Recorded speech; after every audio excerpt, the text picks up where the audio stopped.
que é um lado que a gente precisa tomar cuidado, que são e se falou muito disso no SXSW esse ano, que são as considerações éticas ligadas ao uso de dados, né? Isso está conectado com o marketing 5.0, principalmente quando o marketing 5.0 diz, olha, a gente vai usar todo esse stack tecnológico, toda essa capacidade que a gente tem de fazer análises preditivas, de otimizar preço, de segmentar público de forma automática, de criar conteúdo de forma dinâmica, de automatização, né, de marketing, botar os chatbots, todo esse ferramental, reconhecimento, interpretação de imagem de vídeo, mas tudo isso a serviço da humanidade. E aí, quando a gente olha a serviço da humanidade, vem um pouco dos desafios éticos do uso da inteligência artificial. E aí, eu queria que você comentasse um pouco disso. Porque no SXSW a gente falava, tem algumas coisas que são transparência, do tipo, poxa, analisando dados, eu descobri que tem alguém grávida na sua família, mas talvez eu não queira divulgar isso, eu não queira que isso seja um assunto, né? É, o consentimento, será que eu quero que todos os meus dados de frequência cardíaca, de sono, sejam compartilhados? Isso precisa ser claro para quem está compartilhando esse dado e como, né, que dado que eu estou pegando e como que eu vou usar esse dado. Tem um tema super interessante e preocupante ao mesmo lado, que é a discriminação do algoritmo. Há estudos e uma americana, esqueci o nome dela agora, mas ela está saindo na revista Time, que ela defende a tese de que o algoritmo é treinado com rostos de homens brancos, então ele tem dificuldade de entender o rosto feminino negro, por exemplo. Então você É, tem. É super Jay interessante. Bulani, Jay Bulani é uma cientista do MIT, super jovem, e ela tem uma espécie de um fight against algorithms, alguma coisa assim. Exato, ela fala do Ela, preconceito do algoritmo, né? isso. E desculpa Não, interromper, não, tá? não, eu queria passar a bola para você, mas o que você acha dessas fronteiras éticas aí no marketing 5.0, no uso de toda essa automatização? Isso é, é um grande desafio, né? De você querer fazer a coisa certa e aí você encontrar limites, né? Então, qual é o exemplo clássico que a gente tá vendo nesse momento? Qual é a história da IA generativa? IA generativa, basicamente, a gente está falando desses novos modelos, que são chamados modelos de linguagem, que, diga-se de passagem, eles têm também um uso fenomenal para o marketing, porque eles permitem, ao contrário do machine learning tradicional, eles permitem analisar, por exemplo, sentimento dentro de texto e tal.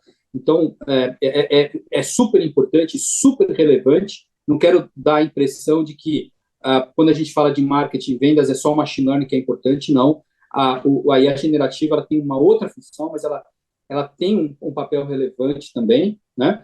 E a gente não pode esquecer que quando a gente fala de IA generativa, esse boom que aconteceu tem um ano e meio, basicamente. Foi quando foi lançado o ChatGPT grátis, final de novembro de 2022. Novembro do ano Então, passado, é isso, retrasado, exato, mas tem um ano e meio, um ano e basicamente. meio.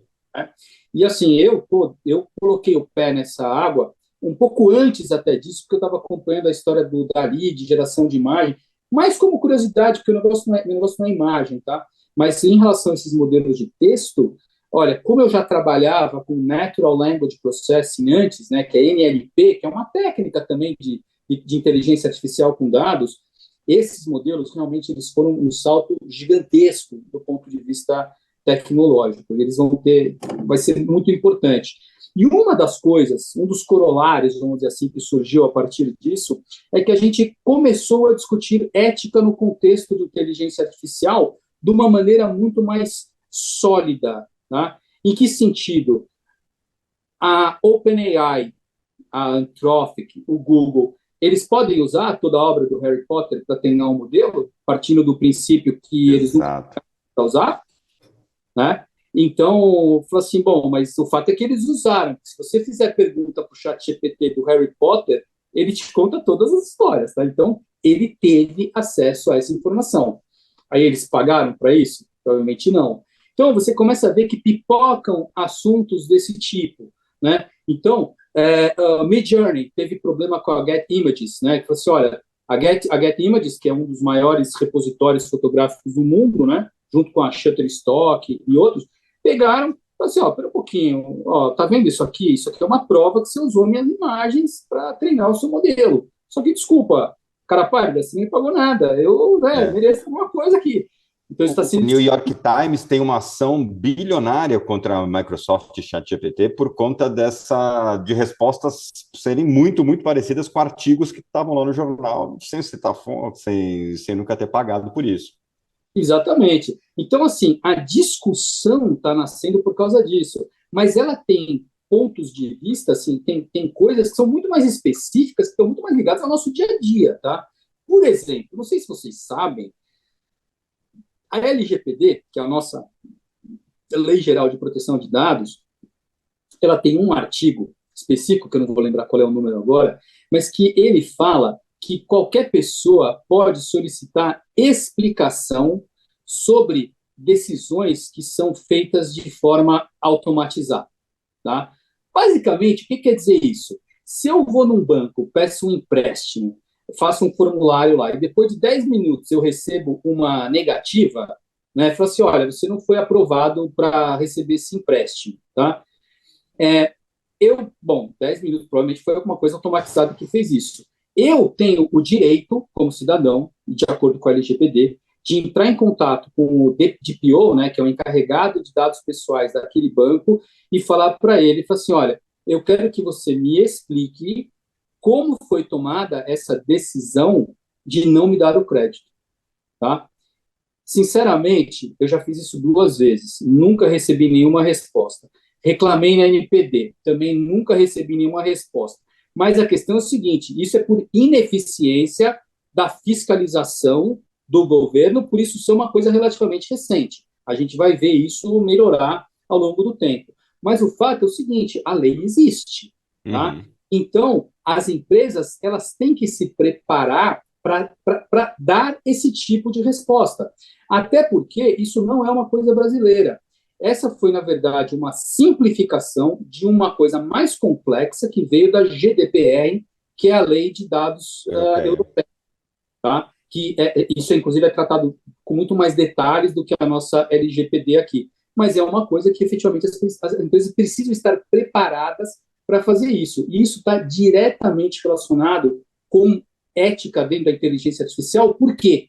Porque quando você tem o direito de exigir uma explicação, você está conseguindo ter acesso a saber se o modelo é transparente, quer dizer, ele diz por que é que ele chega a uma conclusão, se ele é discriminatório ou não, porque você vai saber quais foram as variáveis que influenciaram para ele tomar aquela decisão, e obviamente que isso está relacionado também com justiça, né, dele dar crédito para quem tem que ter crédito e não dar crédito para quem não tem que ter crédito.